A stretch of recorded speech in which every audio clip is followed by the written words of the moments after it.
Hello, good evening.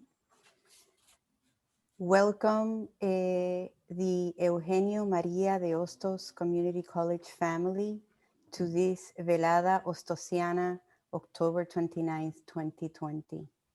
It honors me to be here.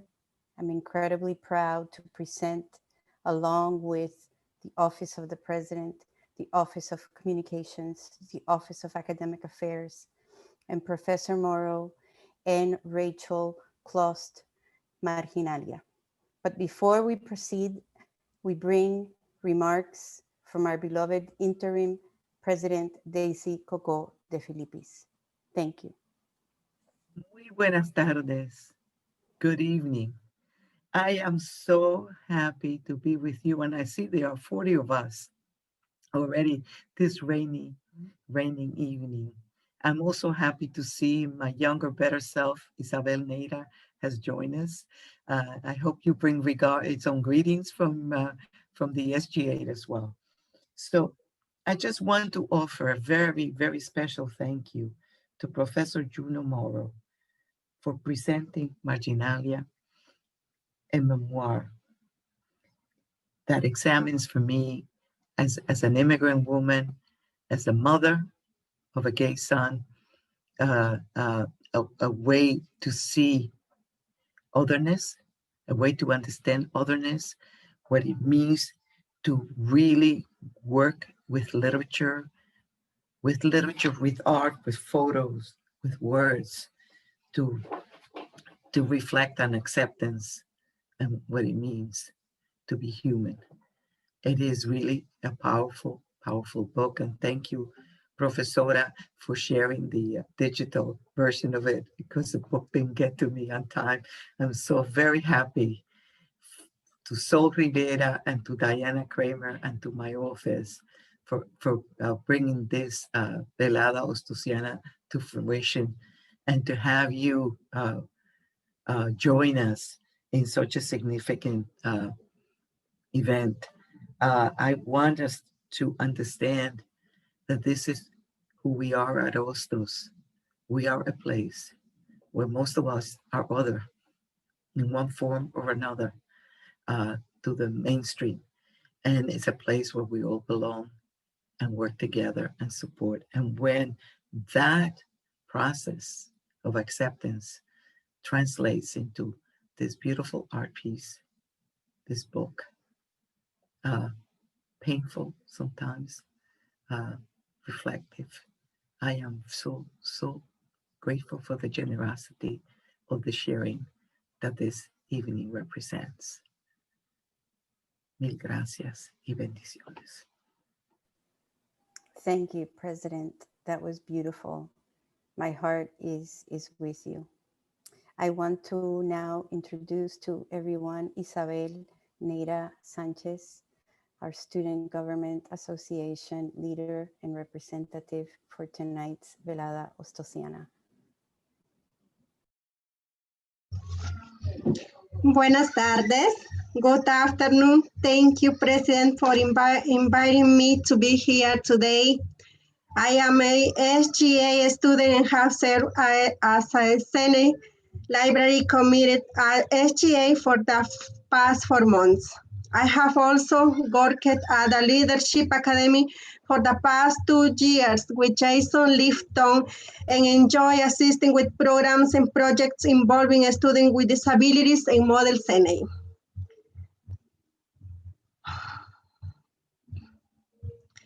And in this semester, the past fall semester, I enjoy helping students enroll in their classes through online, advise them which course is taken according to their degree works.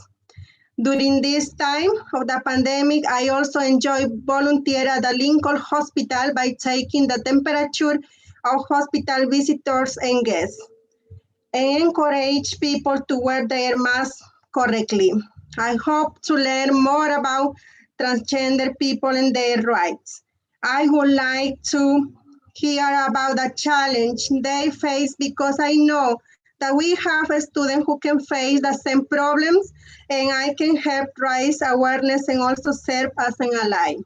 Thank you, Professor Morrow, for your courage in this conversation on Hostos. Thank you. Mil gracias. Thank you, Isabel. Well said. Your leadership is appreciated. And now, with no further ado, I will present Juno Morrow. She is a multidisciplinary artist, independent game designer, a photographer, and an educator.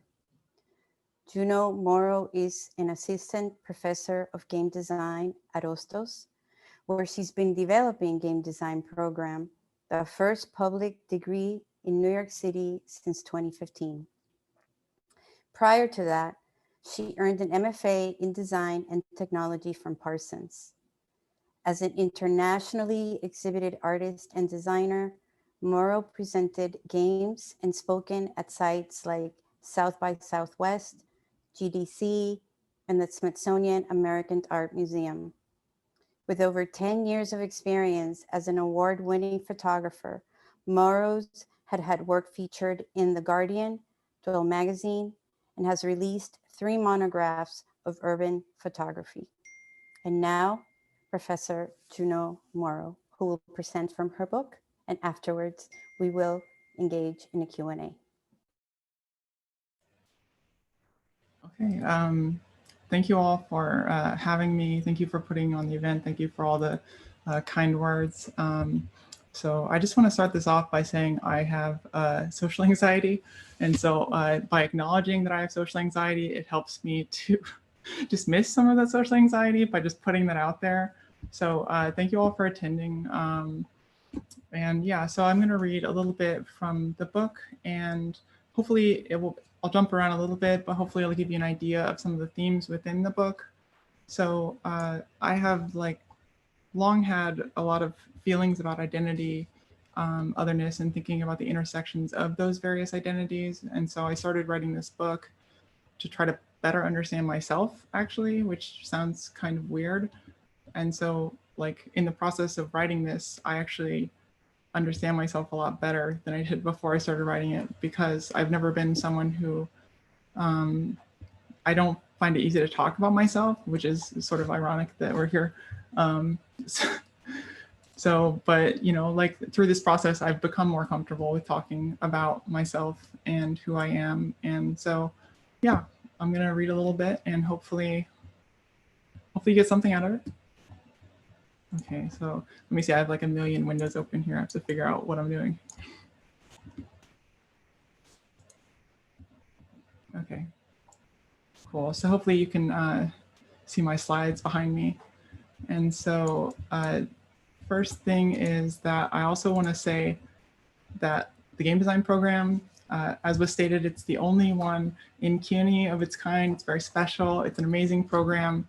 If you're interested in games, interactive art, if you're a student, consider looking into the program a little bit. It's an amazing program. Have to pump it a little bit. So good. So in the book is actually sort of a hybrid book where it has both writings and art and photos, and it's sort of like a scrapbook in a lot of ways. So I put together these slides to give you a better idea of what the experience of reading the book is like. And so here we go. So the first thing is I'm starting off with a photo of my parents from before I was born. So I obviously don't remember this. Okay, so let me take another sip of water.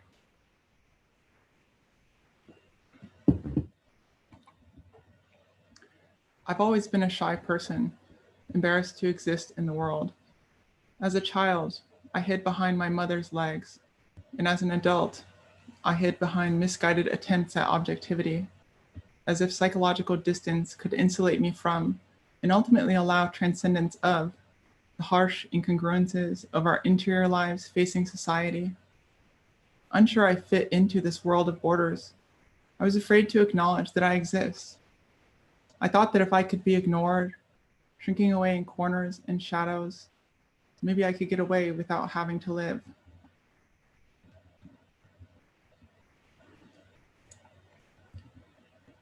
And so here are some photos with each of my parents. And This is at Disney World in Florida. I've been many times. So growing up, I didn't give too much thought to identity. My parents separated when I was 3 years old.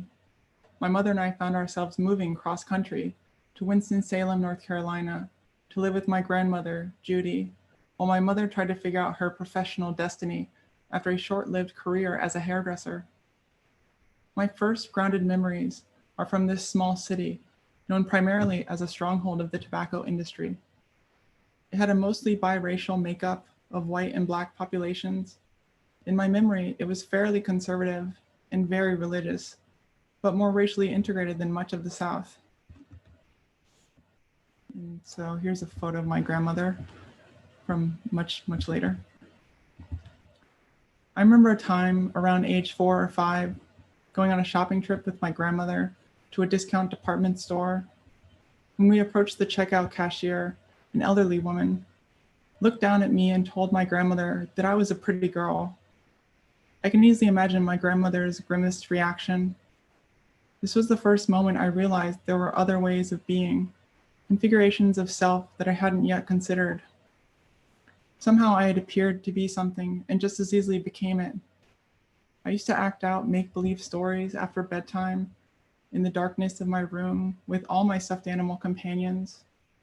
After that, I would stuff several of the smaller ones under my shirt to form 2 lumps, imagining that I was a girl in the naive understanding of a child, with only my mother and grandmother as references. During this time, I learned in elementary school about the injustices Black enslaved peoples faced at the hands of white enslavers. I knew that Black and white people existed, and yet no one I knew seemed to fit the description.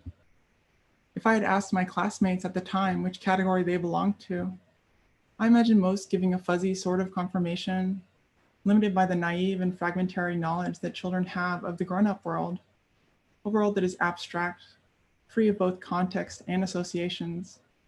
It seemed to be a time before racial consciousness, and yet everyone was somehow supposed to fit within the Black-white racial binary. Thanks to Michael Jackson, I knew that it didn't matter whether you were Black or white, so the grown-up preoccupation confused me. The first time I realized that I too had some relationship to race was around 1995, when I was 8 or 9. O.J. Simpson was being tried for the murder of Nicole Brown, and white Americans were terrified of so-called super predators. The culture wars were in full swing. My mother had started dating Kevin, a local motorcycle cop. Kevin affectionately calls me Snotty Dude on account of my never-ending runny nose. A man of substantial proportions, he had completed college on a full-ride football scholarship. Kevin was also a dark-skinned Black man. This was the only time I remember my mother and grandmother fighting. We soon moved out of her house. I came to learn that the tension was caused not by who he was, but by who we were. My mother's blonde hair, fair complexion, and blue eyes epitomized whiteness, an apparently self-evident fact that made us white by implication. And yet, when we were together, people softly questioned our relationship. She would tell them that I was her son and that the darker features came from my dad's side. My mother enjoys marveling at the diversity of men she's dated: Black, white, Asian, Persian, Puerto Rican, Cuban. When probed further, she would reply that my father had some Filipino in his family, her phrasing distancing him and consequently me from the burden of being other. It was something he had, not something he was. Occasionally, my grandmother felt compelled to issue an addendum of an unimaginably small Cherokee ancestry from a distant great-grandmother many times removed, a familiar claim in both Black and white American families. And so, got my slides mixed up. So I was a hall monitor in elementary school. So, and in the book I write class traitor. And then I also won an essay contest for DARE. It was a bad essay, but I won an award. I never knew much about the Philippines growing up, other than it was a place someone in my family had come from in the remote past. When I would ask my mother about that lineage, she would often break things down into negligible fractions, sometimes describing this part of myself as 1/8 or 1/16. It was something to acknowledge and minimize, a small blip in an otherwise mostly Irish and British ancestral brew. Always ancestry and family, never race. Distant descriptions, not modes of being. When you belong to the hegemonic group, you are allowed freedom from identity, an unhyphenated individual. Every summer, I would board a plane to spend time with my father in Dallas. He seemed to be everything that my mother was not. He led a bachelor's life unencumbered by all but his sizable ego. He spoke in obscenities, but never forgot his military discipline. He seemed to have a new girlfriend every time I saw him. He would preach the benefits of being tough, playing it cool, and picking up chicks. His brand of machismo and casual misogyny was something absent from my life back in North Carolina. And there's my dad with his friend when he was in high school. My dad's on the left. Every time I visited, he would remark upon the regrettable softness and femininities he saw in me as being instilled by my mother. To him, each summer meant an opportunity to correct these flaws and to undo the past 10 months. He desperately tried to develop my interest in any manly sport while chastising me, telling me the old cliche that boys don't cry. He took away the Barbies and stuffed animals my mother had given me, replacing them with fishing poles and footballs. He dragged me with him to the lake, forcing me to hook the desperately squirming earthworms inside when I would cry after accidentally catching something. I went on to walk the poor fish along the lake shore, rather than taking on the gruesome task of unhooking it, more in need of a friend than a victim. He went on to correct my posture and the ways in which I use my body, limp wrists and crossed legs. Undesirable qualities were derided as being for chicks and fags. Given his mythical status and distance from my everyday life, I looked up to him greatly and desperately wanted to please him. I felt as if I was an embarrassing failure for him, a project that never came to fruition, instilling a sense of shame that I've never fully recovered from. Despite his identification as a white man, he had faced adversity and discrimination growing up in Texas in the 1960s and 70s. He was raised by an immigrant single mother from the Philippines, along with a younger sister, Sandy, and a younger brother, Bruce. And there's my grandmother with my father and my aunt. Between their mother's long work hours, waiting tables, and her declining mental health, they were left to fend for themselves. My grandmother's behavior became increasingly erratic as they were growing up. One day they came home from school to the carefully dissected components of the television, phones, and other suspect electronics dispersed throughout the small apartment. She had been scouring their home for the government-planted listening device, desperate to halt the unnerving surveillance.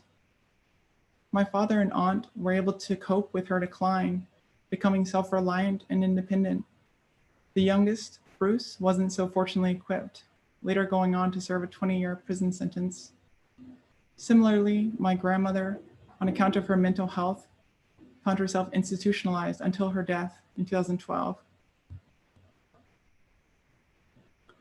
My father enjoys telling stories about the anti-Mexican racism he faced growing up in Texas, despite being neither Mexican nor Latinx.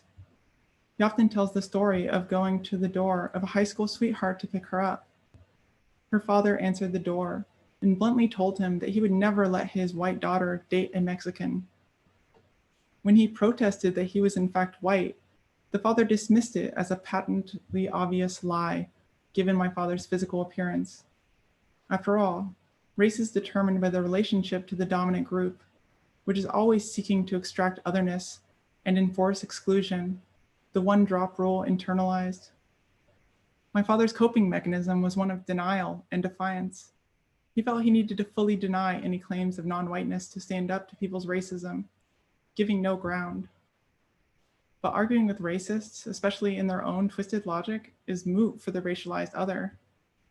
His anecdotes leave me more confused than ever, unsure of the difference between social perceptions and personal identity. And so I'm gonna skip a little bit in the book, and later on I ended up moving to Texas to live closer to my dad. And so let me, oh yeah, I was a nerd as a child as well. It's not just as an adult. So this was the happiest moment of my life. Literally, it was literally the happiest moment of my life. And so I moved to Texas around age 10. And so here's a photo of camping with my mother and my best friend Kishore. And with my grandmother and Aspen, our Dalmatian. In middle school, we were required to choose between taking band, choir, or orchestra. I pleaded with my father to allow me to take orchestra, given my taste for classical music, but misunderstanding, he said that band is for fags, as he enrolled me in choir instead, the irony of which was lost on him. The graduated platform we stood on for choir practice was segregated according to vocal range, with sopranos to the right, basses to the left, and everyone else somewhere in between. In 6th grade, this formed a soft sort of gender spectrum, one that felt increasingly stratified. I remember leaving one summer straddling the divide as a tenor, only to return a few months later as a bass. The boys cheered on each reclassification as each reclassification was announced, seeing this as a celebrated rite of passage, but all I felt was shame and discomfort. This change was emblematic of the larger shifts of puberty, or becoming a man, in the words of my father and mother. The transformation was an unwelcome one, reminiscent of David Cronenberg's The Fly, a movie I had recently been shown by my Aunt Sandy, my father's sister. And if you haven't seen this movie, it's a movie from the 80s in which Jeff Goldblum has an accident in a teleporter where his DNA is fused with a fly. She sought the status, my aunt sought the status of the cool, rule-breaking family member who would spoil me, capitulating to my every whim, but she had overstepped. The fly had traumatized me, putting an end to her privileged position. As hair began to grow out of my legs and face, I imagined Jeff Goldblum's terrified gaze, staring a hole into his alien reflection. The coarse, insectile hairs forced their way out of his body and mine alike at a similarly rapid pace.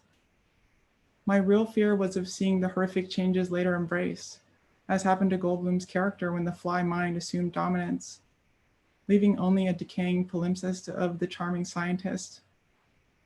Developing hatred for my own emerging masculinities, I soon found a repulsion to others. Every boy and man became a mirror for my own tragic condition. This soon became colored by the daily reminders from boys at school that I was a faggot, queer, a sissy. Clearly something had gone awry.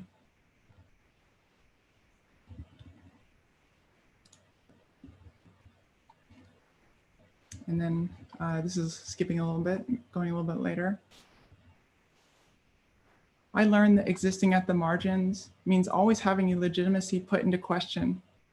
Possessing invisible or ambiguous identities means that any claims must be proven rather than tacitly assumed. Being seen as mixed means one is regularly othered by those groups that constitute one's identity. But you don't look like, and other reactions of disbelief are often encountered by those with unusual attributes. We worry whether we're enough, as others are unsure what to do with us. The ambiguous other becomes a sort of Rorschach test, revealing the extent of an observer's in-group. And so we seek out others that share our experiences, mutts and outsiders of all kinds. By the time I reached 12th grade, my father finally eases my mandatory 3-week haircut requirement, and so I stopped cutting it. I tend to dye my hair purple. It comes out black. In class the next day, a girl who sits next to me asks if I speak Spanish. We have sat next to each other all semester. Hardly anyone at my high school speaks Spanish. People always ask me what I am. I don't know how to respond. When I tell them I'm Irish, they leave disappointed. I offer up the rest of what I know. They're unsatisfied until I say Filipino. I knew you were something, they say. Members of every ethnicity and race ask, curious and sure that I'm not one of them. I'm left increasingly unsure of what I am, as others push me into opposing boxes.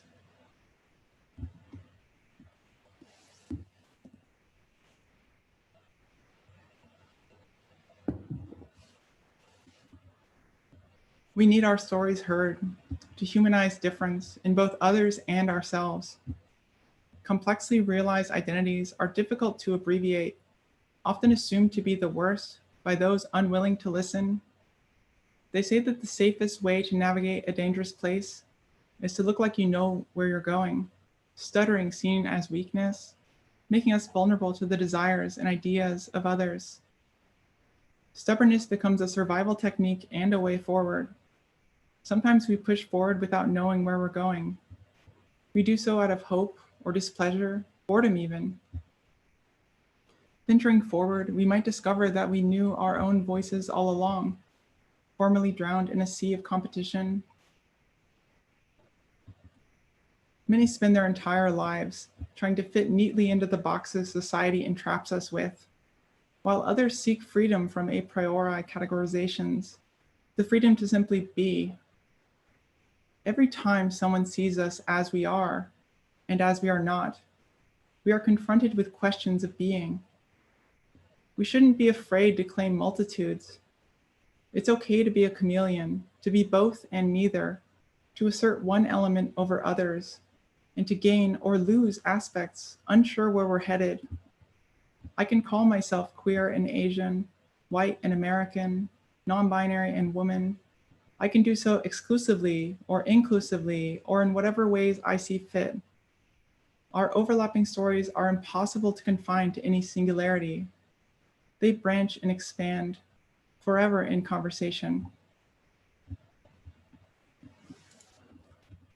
And so that's the end of the reading. So hopefully that gives you some idea of the themes of the book. Thank you, Professor Morrow, for a beautiful presentation. Your book personally moved me for its compassion. It was written with such compassion for others.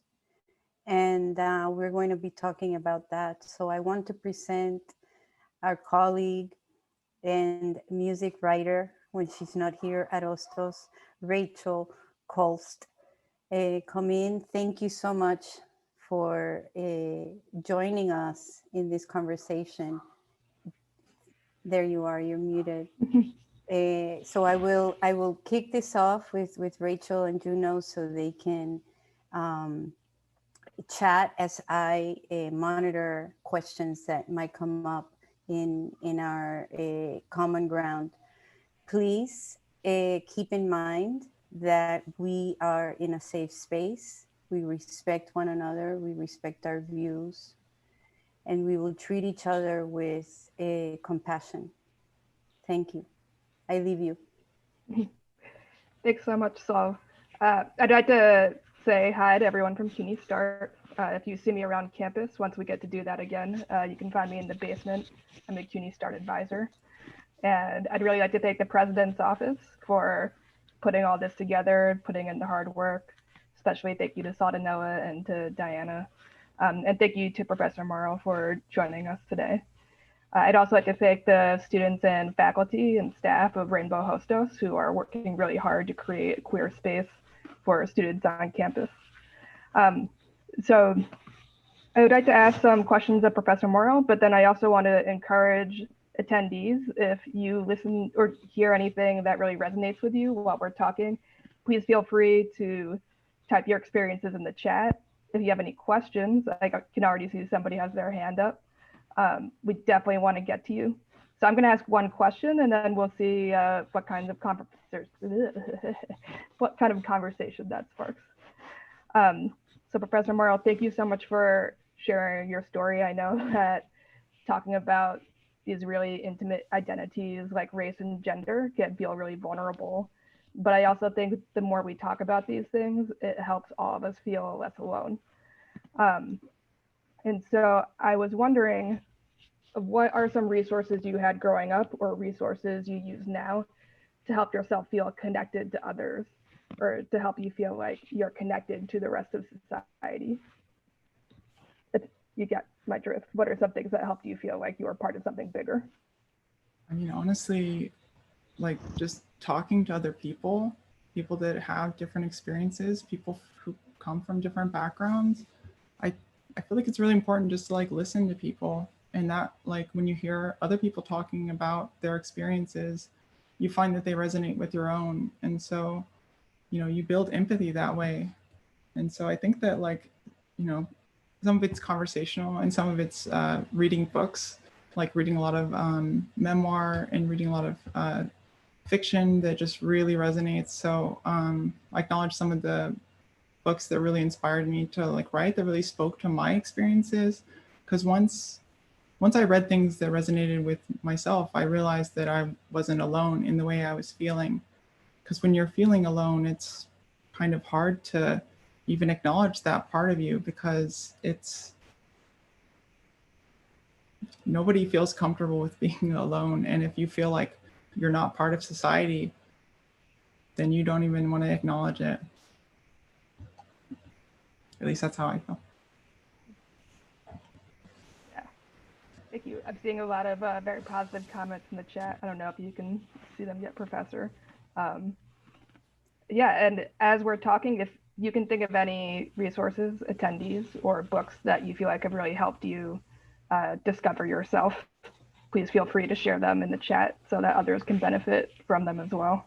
I probably gave a very like abstract response to that. That was all good. Meant to be more tangible things. No, that's okay.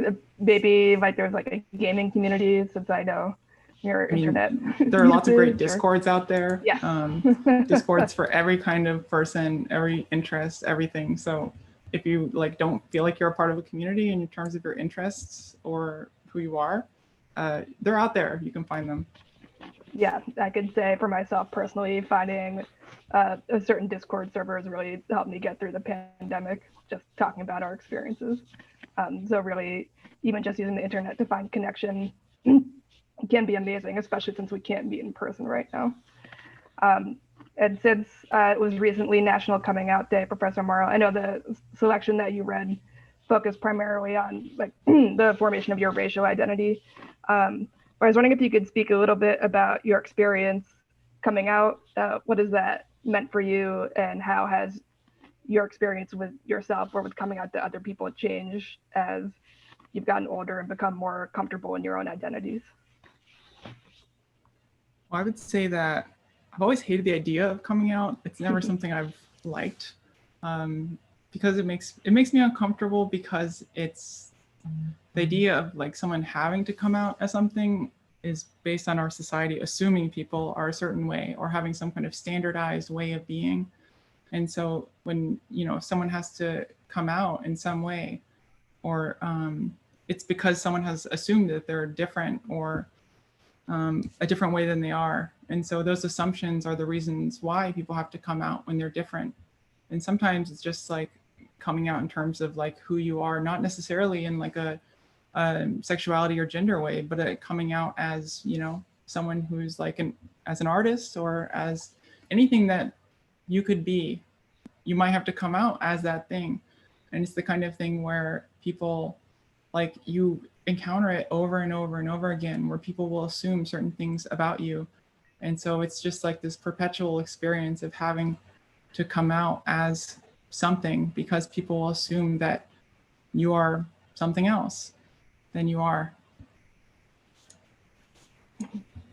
Yeah, and Moncito Lisette Cologne wrote that a lot of students need to know it's okay to be you. And I think that ties back to what we were just talking about in terms of finding communities, that it's okay to be you, and it really helps when you can find that team of people who are going to encourage you no matter what. Yeah, definitely. I think there's like, I mean, and there's so many more things now. Like there are so many like subreddits and things that are like, just go there, talk to people, find out what they're about.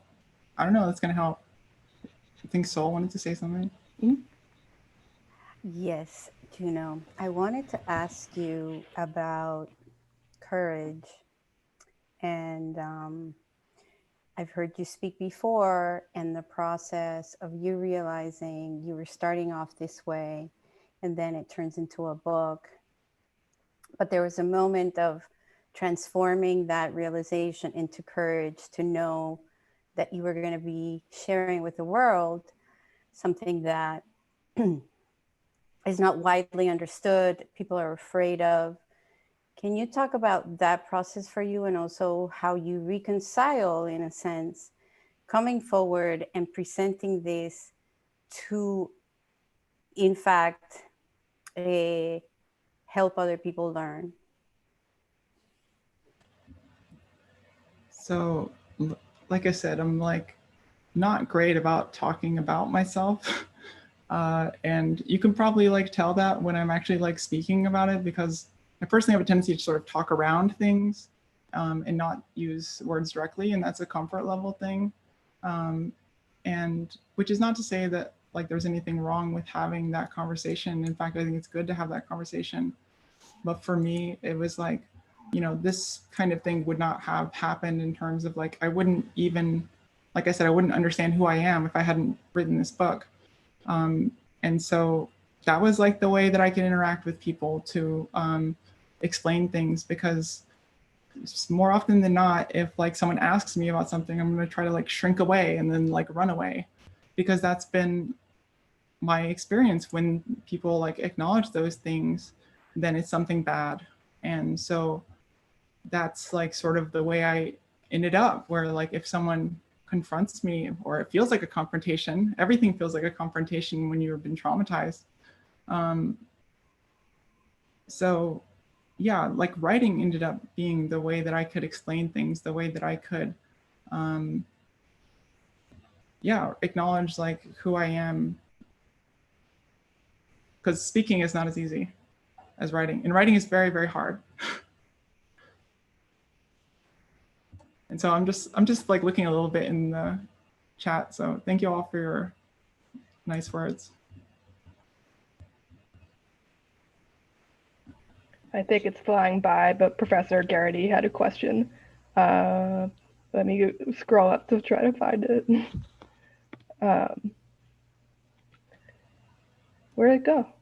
Oh, Professor Garrity would like to know, I'm wondering about how you decided on the form for the book, both, you know, balancing the text and the visuals, and how you, I guess, created that balance. Yeah, so I originally just started writing something. And it's like, it's funny because I hate writing. I really hate writing. It's like my least favorite thing in the world. I never thought that I would write anything like on my own, just like because I needed to, because I wanted to. And so originally I was just writing for myself. It wasn't going to go anywhere. I wasn't going to do anything. And then I got like a writing fellowship through CUNY with other full-time faculty members. And as I was writing, I was like, I love images. I'm a visual artist. So like, I just like need visual like stimulation. And like part of my process for like remembering things and like really understanding the experiences that happened to me was to like go back through and look at like pictures from childhood, because, you know, there's like the old cliche, picture's worth 1,000 words. So I have like, the book's much longer than 100 pages in that sense. So it just ended up being that way. And so I feel like that's what made it most vivid for me, was to like look at the photos, and I have like things like screenshots of text messages, and I have like Google Docs, like screenshots, and like all kinds of things in there that like really encapsulate my experiences and what I was going through in a way that I feel like I can't explain through words, or they can't be conveyed in the same way. So it was sort of an accident. I just started putting all these things together. and it really just made sense to me. And then people liked it. It was resonating with other people, and then it became a book somehow. It was not going to be a book. It was just going to be me writing about stuff. So hopefully that answers the question. It does. Beautiful. Rachel, you have something you want to add? Oh, I was just gonna push you a little bit harder because Professor Rice Gonzalez asked how you got from the page to the book. In terms of like how it changed from writing into a book? I think so. Yeah, what your process so was. I worked in a very weird process in that, like, I put together the book first before it became a book.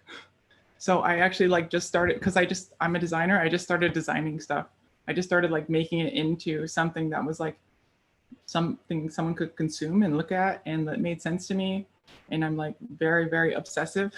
And so I just like kept at it, and like it helped me engage with like what I was writing in a new way, in a way that was like creative in a familiar way and was also expressive. And so I actually like originally, like, I basically printed out the book and I would like staple copies together so I could like read it and like revise it like on the train and stuff. And then I just like sent the whole book to a bunch of publishers, and like 2 of them actually liked it. And there are like very, very few changes actually to the contents of the book from what I did. So that's just how it ended up because of who I am and the way I do things. Hope that one answers the question. That's there's an interesting question coming from Professor Ana Osuna in regards to the experiences of individuals feeling othered. I certainly have feel othered, right? We all understand that. And she proposes, or she started to think that there might be a limitation in the language when we're trying to express what othered means. And do you find the term marginal voices problematic or affirming? It's a tough one. I mean, I think that there are like, there are definitely like many limitations to language, and many like, and I think that's why you have language that's constantly evolving in terms of, not just like political correctness, but just in terms of like what things are communicating to other people. Because as one thing changes, the other things change. And so I think with like marginal voices, I think, it's, on the one hand, you have to acknowledge that some voices, some people are marginalized in our society, and that's just a reality. And I know that like there's some like conflict or tension of like a lot of terms that are used. So like there are terms like minorities that are used in a way that aren't necessarily accurate in a lot, and they become like, or they become euphemistic in a way that they mean something else. And so you see that a lot. And I think it's like language is always evolving. And so, and it requires like a reevaluation every time. So I'm constantly trying to evolve. And there are lots of things I'm not sure about as far as like how to like use terminology, like what is both respectful, accurate, and reflects my values. So, and I do that with like Filipinx in the book, where like Latinx like is obviously a controversial term. Well, Filipinx is even worse, so or more controversial, I should say. So I struggle with that. I don't have any good answers for like terminology or language to use. Now I'm just rambling. I don't know what I'm talking about, but. Thank you. Rachel, you have something else? There's another beautiful question came in, a little more profound. Yeah, let's go with that one. Let's go with that one. The question goes, if you were teaching 3rd graders, how would you go about teaching them about accepting people's humanity and treating others with kindness? That's a hard question. I've never taught 3rd graders. I don't even know who 3rd graders are. I don't know how their brains work. I mean, I would probably just have them talk to each other and talk to everyone in the class and just talk about who they are, talk about their experiences, what it's like to be in their shoes, like what it's like to get to school, how many, people live in their home, Like, do they have to share things? Do they get, like, what's their experience like? Because like so often people don't talk about those things. And I feel like understanding the differences we have also like enables us to better understand and like the similarities as well. So just talking to people, making connections. I don't know if there's like a better way to get people to understand each other than to just have open dialogue. And I guess that's kind of cheating because I already used that answer, but I feel like it's true. Yeah. No, note taken.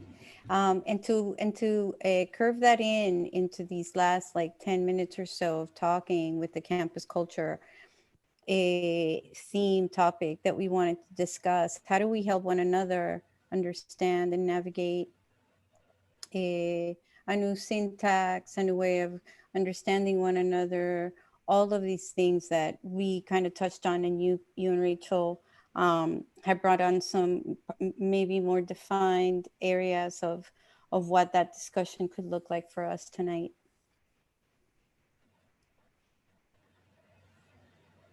Is that just a cue to talk about that? Yeah. Mm-hmm.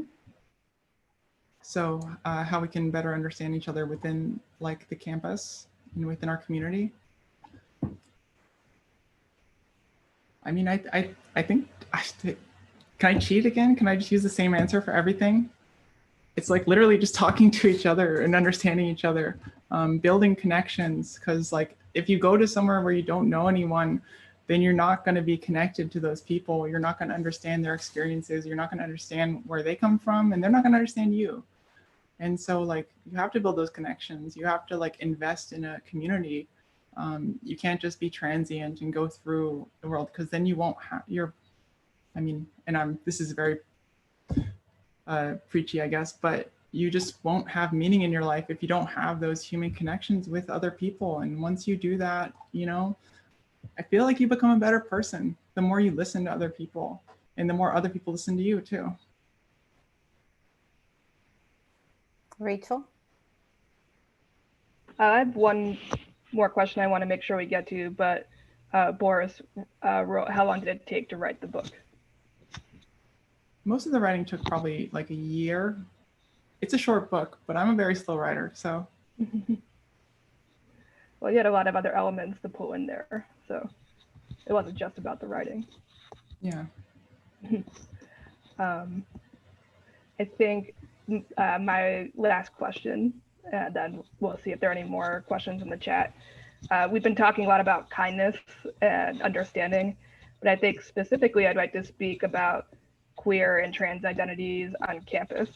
And I think this might be perhaps a bridge to a future discussion on Zoom. What are some things that you're hearing possibly from students, sorry, that's my dog, or from your own observations that you'd like to see change in terms of how Hostos's campus culture can be more accepting, and not even more accepting, more empowering for queer students? Yeah, I think that the campus it's kind of occupies an interesting space, because I think that we have like elements within our community that are very conservative, very like conservative religious folks, and people who may come from a mindset may be less ready to accept people who are different. That's a generalization. It's not true for like everyone, but I think that, you know, there have been a lot of times where I personally have felt othered within our community. And so, but I think it's just a matter of exposure. And, you know, we might have a community that needs more exposure to people who are different. And so I think that, you know, this experience is similar for students. And so there are things like I've really struggled with like bathrooms on campus where there weren't any like unisex bathrooms for a long time. And so the ones that were available were for faculty and staff. And so students didn't have access to those. if they need a space like that just to go to the bathroom, if they're worried about their safety going into the restroom. And so I think that there are ways that we could improve as a community, and a lot of it just comes with people not being aware that things are issues or challenges that people might face. And so I know that, you know, I mean, yeah, I think just being more open about it. And I don't know if you have any thoughts also. Yeah, I mean, in my experience as a staff member, I haven't had too many issues, but I'm also white and I'm young. And so I think that definitely changes the way that I'm treated on campus compared to younger looking people of color who look like they could be the same age as most of our students. But with that being said, I've definitely heard from students concerns about being able to. Bella would like us all to know it's dinner time, but I've definitely heard concerns about being able to be called the correct names and the correct pronouns by professors, being accepted for the way students are dressing on campus. And so I think it is important to have a conversation about that and how students can make sure that faculty and staff are held accountable when those conflicts come up. But yes, and then I would also say, since Elizabeth isn't on this discussion, I'm often confused for Elizabeth. I would say that's probably like an amusing, but certainly a microaggression that I've experienced in my 4 years here, just because we both tend to have the same gender expression. But with that being said, I think that there's also a lot of room for acceptance and a lot of room for celebration here that does happen. And that's something that makes me really excited to be at Hostos. Yeah, and so I guess as we head out into the evening, Transgender Day of Remembrance is coming up. And I've also heard it discussed as Transgender Day of Resilience. So one more question for you, Professor Morrow, is where do you find resilience, and what are some resources that our attendees can take with us, especially with the election coming up? Oh God. The election. No, I was having a great night. So I think that. Sorry. It's okay. But I think you're absolutely right. I think we have a lot to be really thankful for, and we have such an amazing, like, tight-knit community here at the college, and people really care about each other. And I know faculty and staff really care about students, and students are really connected to other students. And so everyone gets to have meaningful experiences, and everyone gets to feel connected. And I think, like, like, for instance, like, all of the positive energy that was put into, like, hosting this event. So I feel like that's something that, like, helps a lot. Like, that helps people feel like their experiences matter. And so, I mean, that gives me a lot of resilience to be able to go forward and keep doing things, to make people feel welcome for, oh, sorry, now I'm just thinking about the election. But yeah, I don't know what the future holds, and I can't say I'm optimistic, but it's all the small things, it's all the little things. It's just having those human connections that makes you able to, like, if I have trouble in my class with my students, talking to my students frankly about, like, our experiences and what we're going through is something that, like, makes me feel connected to them, that makes me feel like, okay, well, we're in this together. It's not like it's just like us and them, or it's not like a whole bunch of different people, but it's like we're in this struggle together. And so that's what helps me move forward, to know that we have these connections. So, like, I feel like if I wasn't part of a community like this college, then I maybe would be in a very different position. I don't know. But that helps me move forward, to have these meaningful connections, to be part of this community, and to embrace that. Yeah. Thank you. Thank you again, Professor Morrow, and thank you, Rachel. Thank you, President, for being here with us throughout this whole evening. If there's anything else you want to say, Isabel, if not, I want to thank everyone who is with us tonight. We are 63 going strong, and we love it.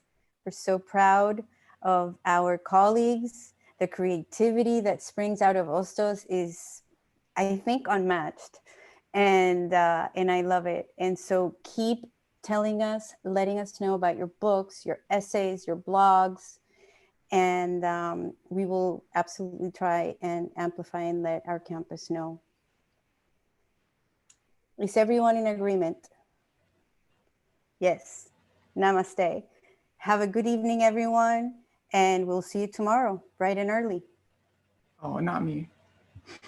Not in the morning. Thank you all. And thank you everyone for coming, and thank you for all the kind words. I didn't get to read them all. I'm going to try to read them now before I leave, before someone closes this. Thank you. Thanks, everyone. Have a good night. Good night.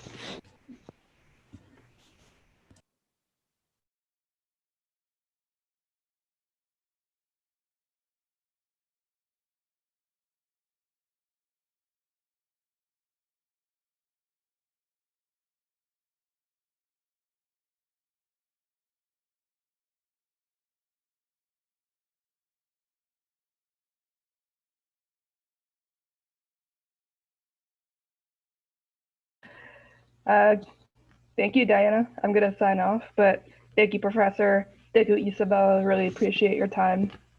Thank you all. Have a good night. Good night. Bye. Take care. I'm just leaving a little longer. Thank you. All right, it's dinner time. Kids.